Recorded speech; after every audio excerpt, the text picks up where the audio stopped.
నేను ఏదైతే నీటి భద్రత గురించి మాట్లాడాను, నాగరిక ప్రపంచం మొత్తం ఎక్కడైతే బాగా అభివృద్ధి అయిందంటే ఎక్కడ నీళ్లుంటే అక్కడే అయింది. ఈ విషయం మీరు గుర్తుపెట్టుకోవాలి. ఈ రాయలసీమలో నేను కూడా పుట్టా. ఈ రాయలసీమలో నేను కష్టాలు చూశా. రాయలసీమ మీద ఆశ వదులుకున్నారు. ఎడారిగా మారిపోతుందన్నారు. ఎడారిగా మారిపోయిన సూచనలు కూడా వచ్చాయి. ఈ రాయలసీమ ఒకప్పుడు రతనాల సీమ, ఇప్పుడు రాళ్ల సీమగా మారిపోయింది.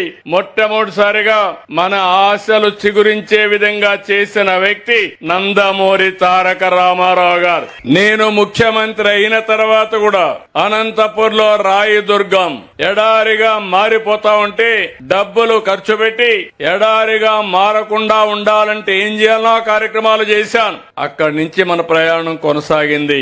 దేశంలో ఇప్పుడు కూడా రెండు జిల్లాలు తక్కువ వర్షపాతం పడే జిల్లాలు, అది అనంతపురం, జైస్వాల్. ఈ 2 జిల్లాలు ఉన్నాయి.